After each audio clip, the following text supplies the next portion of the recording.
écoutez Alger Chaîne 3, le journal. Bonjour Fatima, mesdames, messieurs, bonjour au sommaire de la matinale de ce vendredi 4 avril. Le chef de la diplomatie française effectue ce dimanche une visite officielle en Algérie. Le ministre des Affaires étrangères Ahmed Attaf a reçu hier un appel téléphonique de son homologue français Jean-Noël Barrot. Appel qui fait suite à l'appel téléphonique de lundi dernier entre le président de la République et son homologue français. Les dossiers auxquels les deux présidents ont demandé à ce qu'il leur soit accordé une attention particulière ont été passés en revue. Le représentant permanent de l'Algérie aux Nations Unies, l'ambassadeur Ammar Benjemaah, appelle encore une fois le Conseil de sécurité et la communauté internationale à prendre ses responsabilités en appliquant les résolutions onusiennes et en protégeant le peuple palestinien de l'armée d'occupation sioniste. Le Conseil de sécurité s'est réuni hier en urgence à la demande de l'Algérie. Déplacement forcé des Razaouis qui se poursuit. Des exactions également. 10 Palestiniens sont tombés en martyrs ce matin à l'aube à l'ouest de Khan Younis. Nous évoquerons également l'autre fait majeur de l'actualité, les États-Unis qui augmentent jusqu'à 50% de leurs taxes douanières sur certaines économies. Annonce et des répercussions. La bourse de Tokyo, à l'unisson des marchés asiatiques, accentue ses pertes ce vendredi au lendemain d'une débâcle à Wall Street également. L'Algérie, qui a classé plusieurs éléments du patrimoine immatériel algérien à l'UNESCO, s'apprête à déposer un nouveau dossier à l'UNESCO, celui de l'art de l'ornementation, avec des bijoux en argent émaillé de l'habit féminin de Kabylie. Nous évoquerons également la 21e journée de Ligue 1 avec 3 matchs au programme. Mesdames, Messieurs, bonjour. Dans le prolongement de l'appel téléphonique du 31 mars entre le président de la République Abdelmadjid Tebboune et son homologue français Emmanuel Macron, le ministre d'État, ministre des Affaires étrangères et de la communauté nationale à l'étranger Ahmed Attaf a reçu hier un appel téléphonique de son homologue français Jean-Noël Barrot. Barrot qui doit effectuer une visite officielle en Algérie dimanche prochain à l'invitation de son homologue algérien. Dans cette perspective, l'appel téléphonique a permis aux deux ministres de passer en revue les principaux dossiers auxquels les deux chefs d'État ont demandé à ce qu'il soit accordé une attention particulière dans le cadre plus large du règlement des différends qui sont venus récemment contrarier le cours normal de la relation et de relations algéro-françaises. Le Conseil de sécurité s'est réuni en urgence hier soir à la demande de l'Algérie pour étudier la situation à Gaza, notamment les attaques et les crimes répétés commis par l'entité sioniste contre les travailleurs humanitaires.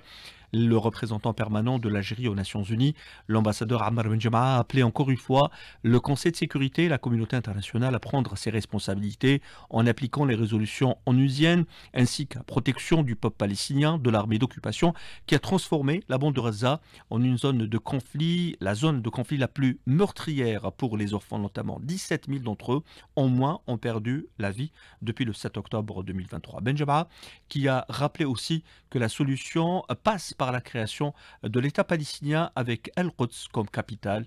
On l'écoute. Le peuple palestinien ne sera pas déplacé. Il restera sur sa terre et avec l'appui de tous ceux qui chérissent la liberté, la paix et la justice, ils établiront leur État indépendant avec Al-Quds al-Sharif comme capitale.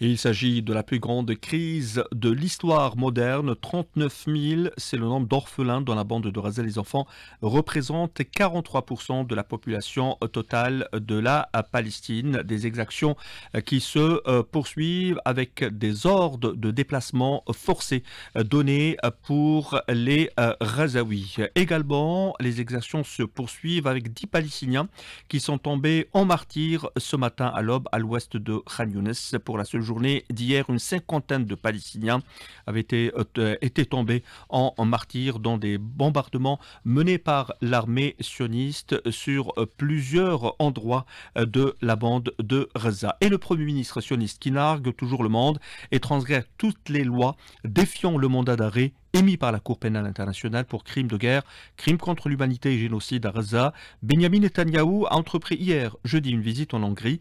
La Hongrie qui a annoncé son retrait de la Cour pénale internationale au premier jour de cette visite. Shadi Ashraf, chercheur spécialiste de la question sioniste, contacté par Karima Hasnaoui.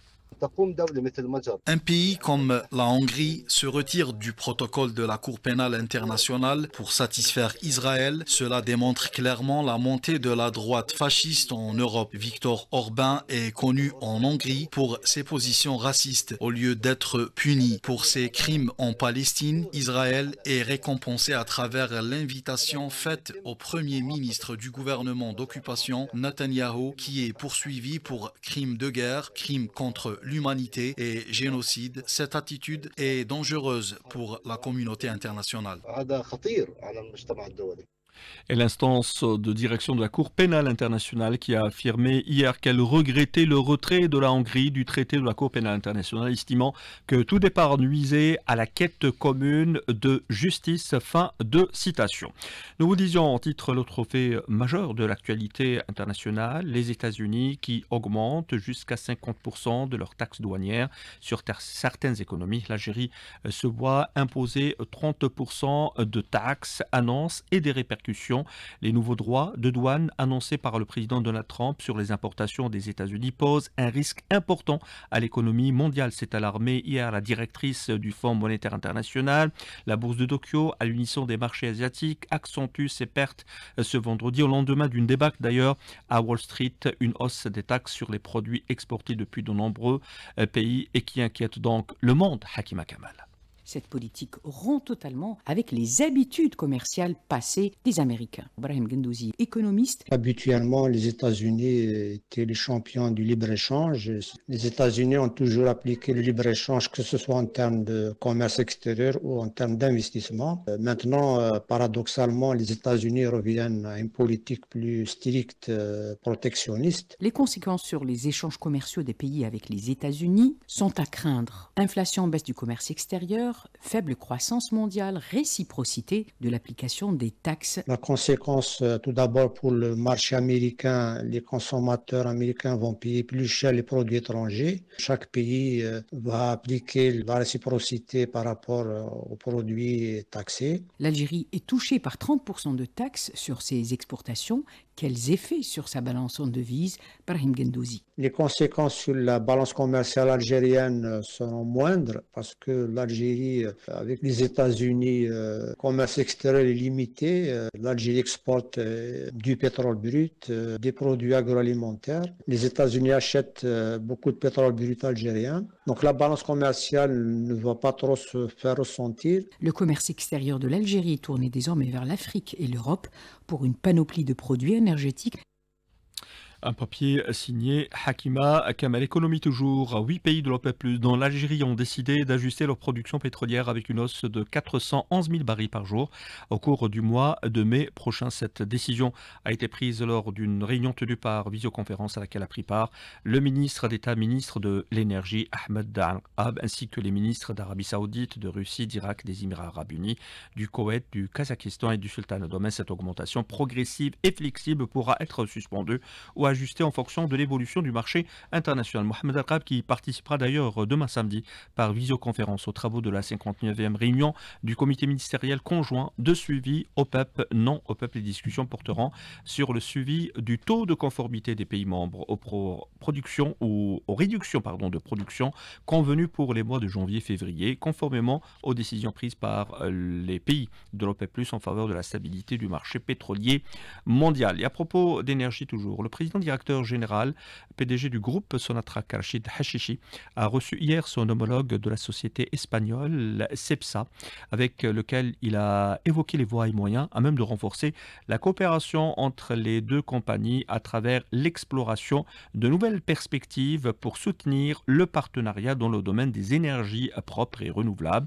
Les deux parties ont réaffirmé leur engagement à développer des projets innovants et durables, étant donné que les deux compagnies avaient signé en octobre dernier un mémorandum d'entente visant à réaliser une étude de faisabilité conjointe pour un projet intégré de production de l'hydrogène vert et de ses dérivés en Algérie, destiné principalement d'ailleurs au marché européen. Transition toute faite pour évoquer le marché gazier ou l'alimentation des citoyens en gaz et en électricité, direction la wilaya de Gherdaya, avec un plan qui est concocté par l'entreprise Sonalgaz pour cet été 2025. Notre correspondant permanent sur place, Mahfoud Fkarkar. La direction de distribution d'électricité et du gaz à Gherdaya a lancé son programme supplémentaire pour renforcer l'alimentation en électricité durant l'été 2025. Yahya Abbas, chargé de communication. Un programme doté d'une enveloppe financière de 60,64 millions de dinars. Ce programme consiste en la réalisation d'un réseau de 9,24 km de lignes électriques, dont 8,24 km linéaires de lignes moyenne tension et 1 km de basse tension, et l'installation de 3 nouveaux postes transformateurs afin de renforcer et sécuriser l'alimentation en énergie électrique de l'ensemble des localités de la wilaya. D'autres investissements cette année pour satisfaire les besoins en énergie électrique. Un investissement de 321 millions de dinars pour l'année en cours 2025 dans le cadre du programme annuel pour faire face à la forte demande de l'énergie électrique estimée annuellement à 10%. En parallèle, un programme de sensibilisation sur la rationalisation de consommation de l'énergie électrique a été élaboré, ainsi que des bureaux de conseil pour accompagner les consommateurs. De Gherdaya, Mahfoud Kerkar pour Al Jishan 3.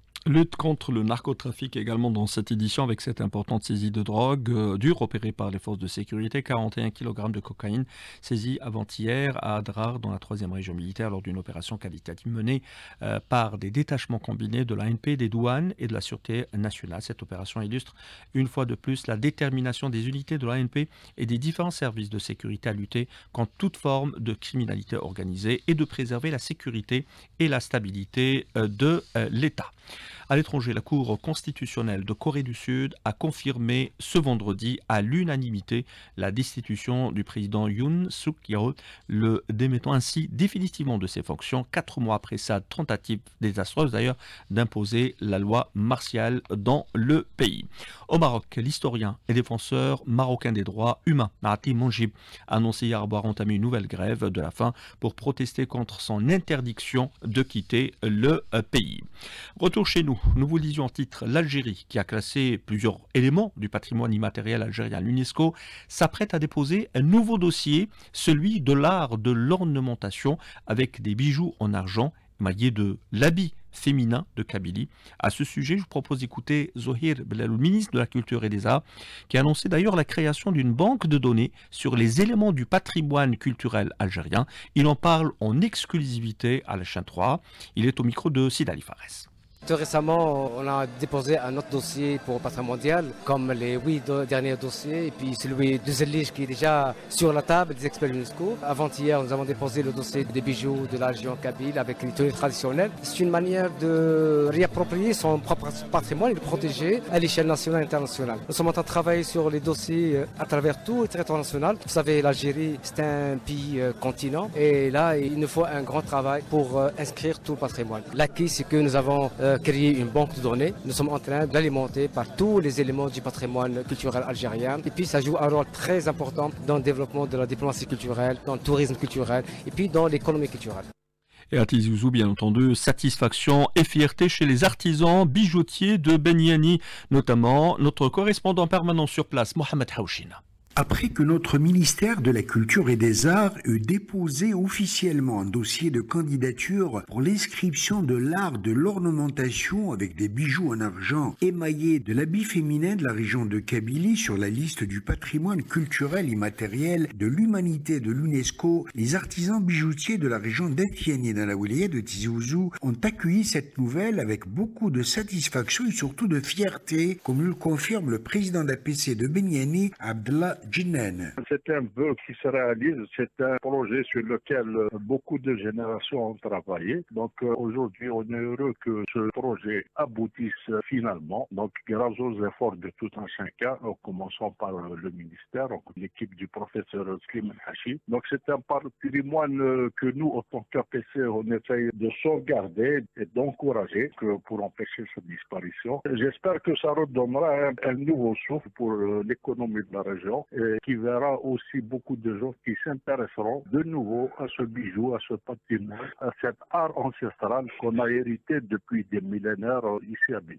C'est une très bonne nouvelle pour les bijoutiers de Beniani. Très belle nouvelle, ça portera du baume à nos cœurs, donc ça les encouragera à investir un peu plus. Ça va raviver l'envie de pratiquer encore cet art. C'est dire qu'un tel couronnement ne fera que motiver davantage les artisans bijoutiers de Beniani qui pratiquent, rappelons-le, cette activité de génération en génération. Tizouzou, Mohamed Haouchine pour GCN 3. Et 3 matchs au programme de la 20e journée de Ligue 1, entamé aujourd'hui. US Biskra Espérance de Mossaganem, US Renchla, JS Kabylie, Moudia d'Oran, Paradou Athletic Club. C'était là la dernière information de cette édition réalisée par Sidali Djilali. Tout de suite, la page météo avec Fatima Charef. Très bonne écoute.